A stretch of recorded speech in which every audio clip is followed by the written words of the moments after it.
Monolog berjudul Tua, karya Putu Wijaya.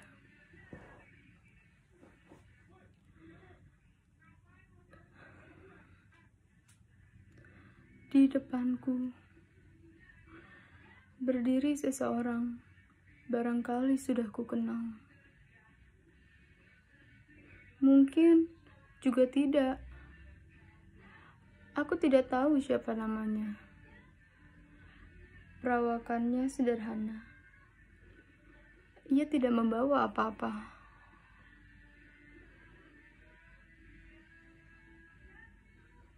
Matanya juga hanya dua, dengan sorot yang biasa. Bahkan ia tersenyum dengan manis dan mengatakan, "Apa kabar?" Tapi aku cemas.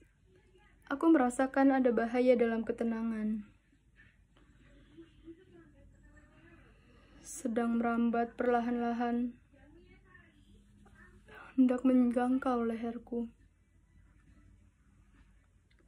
Aku merasa terpepet ke sudut dengan sopan dan kemudian pada akhirnya nanti dengan lemah lembut akan diminta untuk menyerah. Tapi aku tidak siap untuk menyerah.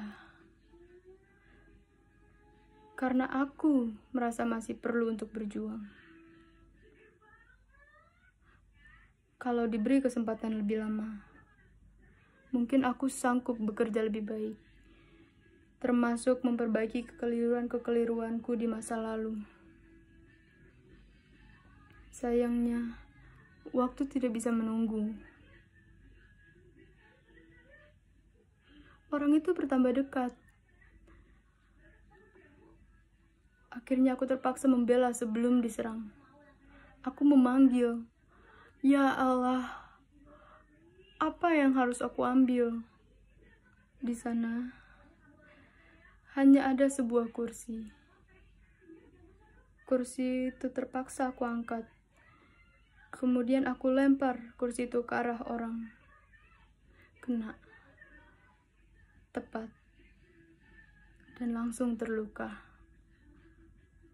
Darah menetes dari dahinya, masuk dalam matanya. Matanya itu terpejam. Lalu darah tergelincir ke atas pipi, bercampur dengan air mata. Tapi langkahnya tetap diayunkan mendekatiku. Aku jadi panik. Aku berteriak minta tolong. Panik aku gapai telepon untuk memanggil polisi. Tetapi ada orang bicara terus dalam telepon. Dengan dongkol. Telepon itu aku lemparkan ke mukanya. Tepat mengenai hidung orang itu. Hidung itu luka. Dan darah menetes dari hidung masuk ke dalam mulutnya. Dan mulut itu bergerak dan kemudian dia meludah.